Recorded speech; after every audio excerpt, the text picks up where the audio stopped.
အဲ့တော့လေပြောရလုပ်ငန်းခွင်ပြဿနာလေးပေါ့နော်။ဝိုင်းပြီးတော့ဒီစာလေးနည်းနည်းဖတ်ပြချင်နားထောင်ချင်ပေါ့။ချို့လူရဲ့တဲ့အလုပ်ကတဲ့ပြင်ပနဲ့ဆိုတာတဲ့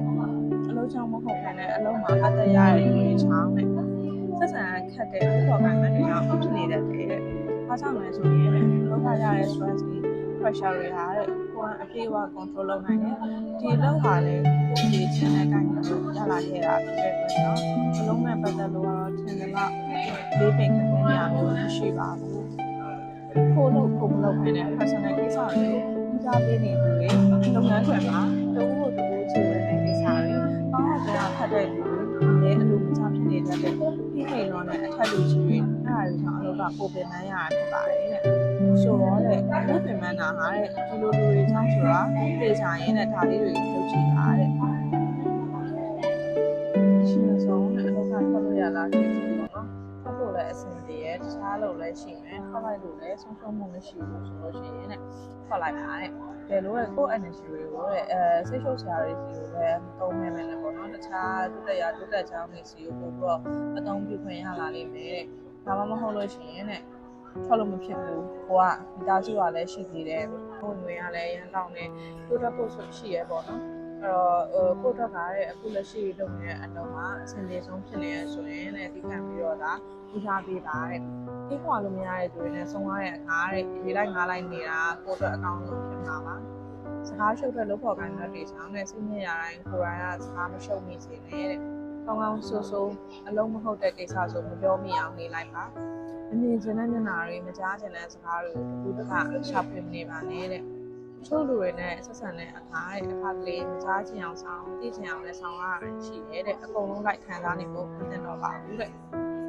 နောက်တစ်ခုကတော့ကိုယ်စိတ်ကိုပြန်မေးပါတဲ့ရှင်လုံးနဲ့နိုင်ရှင်နေသလားအပြင်လောကကကိုယ်မိသားစုတငယ်ချင်းတွေနဲ့လောကလူတွေပေါ့နော်အပြင်လောကလူတွေနဲ့ကိုကနေပြောမှတူမယ်လို့ထင်နေခဲ့တာလားတဲ့ပြန်မေးတာတဲ့ဒါဆိုရင်တော့ပြင်ဖို့လိုပါပြီတဲ့လူတိုင်းရပေါ့နော်ကိုသိခဲ့ပြီးတဲ့လူကောင်းတွေလိုမျိုး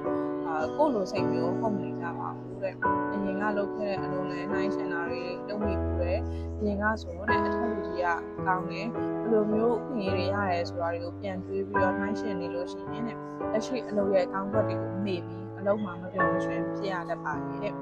အရင်လုံးထပ်ဆောင်လို့ရှိရင်တဲ့အခုလောက်ကလက်မှာပိုကောင်းလာတာတော့เนาะအိမ်နဲ့သွားတာပိုနေရဲ့ safe ဖြစ်တယ်တိုးတက်ဖို့ရှိတယ်ဆိုတော့အကောင်းဘက်လေးတွေကိုမြင်ကြည့်ပါတဲ့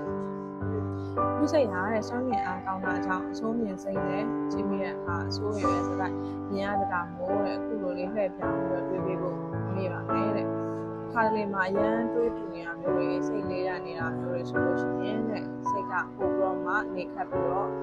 အေးဆေးပဲသိခံကြည့်လိုက်ပေါ့နော်အဲ့လိုမျိုးသိခံလာရင်တဲ့ဘယ်လိုဖြတ်သန်းရမလဲဆိုတာခက်တယ်ထင်ရမယ်မဲ့အဆင်ပြေသွားတာမျိုးလည်းရှိတယ်တဲ့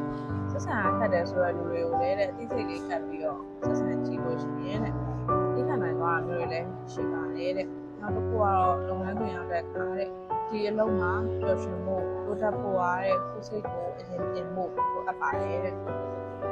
နာလိုရာတွေခလေးဆန္ဒတွေမလုံးမိဖို့သိထားရမယ်ပေါ့နော်အိမ်သားတဲ့ပြဿနာတွေကိုလုပ်ငန်းခွင်စီမယူလာပဲနဲ့ပေါ့နော် personal နဲ့ professional ကိုအခန့်ခွဲထားရပါမယ်တဲ့ကိုလိုရတဲ့အကြည့်လက်ရပြီးတော့မှာတဲ့အကောင်းမြင်စိတ်ရှိတဲ့သူတွေနဲ့ဒါတဲ့အတူလုပ်ခင်ရလို့ရှိရင်တဲ့နေ့တိုင်းကပေါ်ပါနေပါလိမ့်မယ်တဲ့ဒါကြောင့်ကိုယ်တိုင်လည်းအကောင်းမြင်စိတ်ရှိတဲ့သူဖြစ်အောင်လုပ်နေထိုင်တာတဲ့လုပ်ငန်းဝင်မှာလည်းအဆင်ပြေကြပါစေ